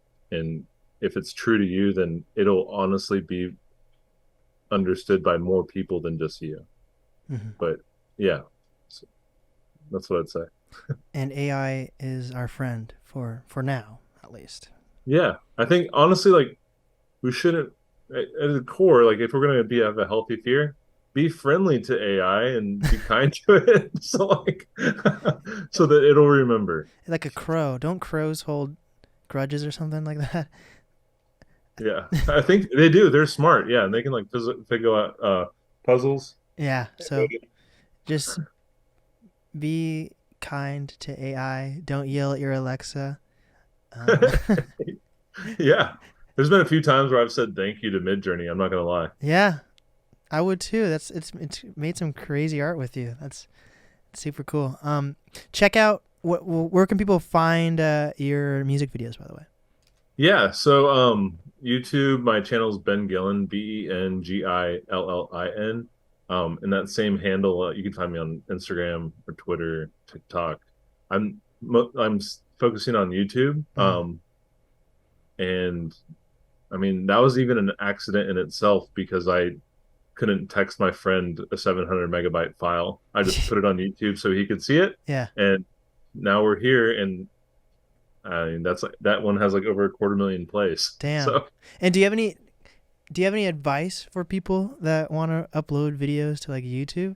Because it seems like you've had some really good success so far with your videos. I mean, this has all been accidental on my end. Like, Yeah. so I think it goes back to my previous advice. Like that applies to a video or a painting or music you want to make. Like make something that you enjoy and that you'd be happy to show a couple of your friends, and it'll probably resonate with more people. So like I was making something, that Deltron idea of making artwork to Deltron 3030 as an album had been in my head for a couple of years. Mm-hmm. But I was going to go about the tangible art way, like physical media. And I mean, like I said, it's the effort. So it was true to me. Like I already wanted to make that. AI just happened to be a tool that helps me make that quicker.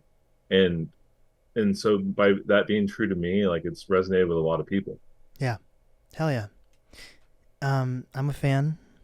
I hope to stay connected with you. Next time I'm in New York, we gotta get lunch or something. Yeah.